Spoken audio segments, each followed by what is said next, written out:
नमस्कार सभी को, हमारे YouTube चैनल पे आप सभी का स्वागत है। हमारे चैनल पे आपको भारतीय संविधान का आर्टिकल 228 तक पढ़ा दिया गया है और बचे 395 तक जो हैं वो आपको सारे पढ़ा दिए जाएंगे। फिर आगे नई कोई रूपरेखा तैयार करेंगे, उस पर चर्चा करेंगे, है ना। लेकिन संविधान हमारा बेस है, उसे जानना बहुत ज़रूरी है। आप लोग उसे समझो। संविधान एक संगम है, संगम से सारे स्रोत निकले हुए हैं, तो संविधान का जो संगम है उसे पहले बहुत ज़रूरी है ना। तो यहाँ पे क्या है कि संविधान पढ़ना बड़ा डिफ़िकल्ट है, तो संविधान की भाषा में जाएंगे, है ना। वहाँ ऐसे कानूनी शब्द हैं तो वो आप समझ में ही नहीं पाओगे, इसीलिए हम आसान भाषा में पूरा संविधान आपके लिए बना रहे हैं। और संविधान जानोगे तभी आप आगे बढ़ सकते हो। तभी हम इस चैप्टर में चर्चा करेंगे आर्टिकल 228 की। जो हमारा आर्टिकल 228 से क्या कहता है, इंडियन कॉन्स्टिट्यूशन आर्टिकल 228, कुछ मामलों का हाई कोर्ट में अंतरण। जैसे कुछ मामले होते हैं, है ना, सिविल कोर्ट वगैरह में, सिविल कोर्ट वाले कुछ मामले सॉल्व नहीं कर पाते हैं, तो वो मामले कहाँ आते हैं, हाई कोर्ट में। उसी प्रकार हाई कोर्ट्स को अधिकार है बिना मामले आए उन मामलों को अपने पास लेना, किसके लिए, सॉल्व के लिए, है ना। जैसे अपीली अधिकारिता वगैरह पढ़ाया था ना, उन अधिकारिताओं के अंतर्गत एक अधिकारिता थी, हाई कोर्ट खुद ही ले सकता है मामले। तो यहाँ पर कुछ मामले ऐसे हैं जो क्रिटिकल हैं, आर्टिकल 228 के अंतर्गत हाई कोर्ट मांगेगा, किससे, सिविल कोर्ट से। तो जान लेते हैं। कुछ मामलों में हाई कोर्ट अपने पास कोई केस अंतरण कर सकता है।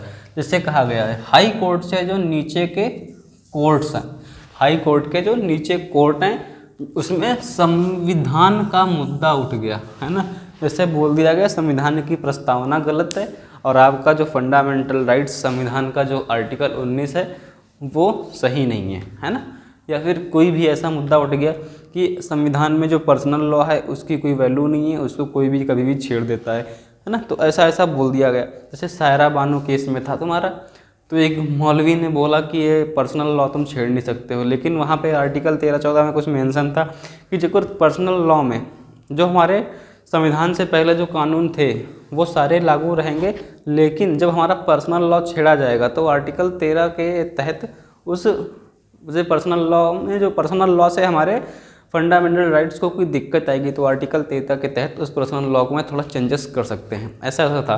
तो कोई बोल दे कि संविधान ही गलत है, फलाना होगा, है ना, कुछ भी हो, तो उस केस में क्या होगा। देखो, हाई कोर्ट से केस ले ले, सुप्रीम कोर्ट केस ले लेगी कैसे, सिविल कोर्ट से, और उसमें संवैधानिक मुद्दा उठ गया है, तो हाई कोर्ट क्या करेगा, उस केस को स्टडी करेगा और सबसे पहले तो हाई कोर्ट उस केस को अपने पास ले लेगा, है ना। सीरियल चलते हैं।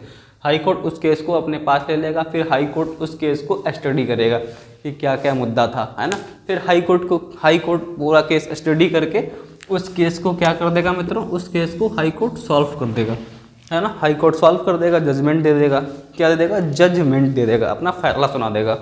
और हाई कोर्ट फैसला सुना देगा तो उसका एक जजमेंट कॉपी जो होगा ना, जहाँ से केस आया है वहाँ भेज देगा, और बाकी जो एक कॉपी है वो रिकॉर्ड के रूप में रख लेगा। जैसे आपको बताया था ना, हाई कोर्ट एक अभिलेख रिकॉर्ड है, सुप्रीम कोर्ट एक अभिलेख रिकॉर्ड है, आर्टिकल 129 से बोला गया था, है ना। तो उसी प्रकार वो एक केस जो था तुम्हारा, उसका एक जजमेंट कॉपी नीचे के सिविल कोर्ट में भेज देगा और एक अपने पास रख लेगा रिकॉर्ड के रूप में।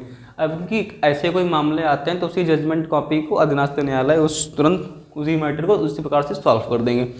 तो एक कॉपी नीचे के न्यायालय में भेज देगा, तो नीचे का न्यायालय देखा था, अच्छा यहाँ पे दिक्कत आ रही थी, अभी केस सॉल्व नहीं हो रहा था, नीचे जज होगा देखेगा ना, तो कहेगा अच्छा ये दिक्कत आ रही थी अभी, फिर वो उन्हीं पार्टी को बुलाएगा कि हाँ भाई ऐसा ऐसा मैटर था, हाई कोर्ट ने जजमेंट दिया है और ये मैटर आपका जो है मित्रों सॉल्व हो गया है, अब तुम्हारा केस जो है पूरा हो गया है, अब हाई कोर्ट ने ये जजमेंट दे दिया है, तो आप सब लोग घर जाओ, फैसला आप अटल है ना।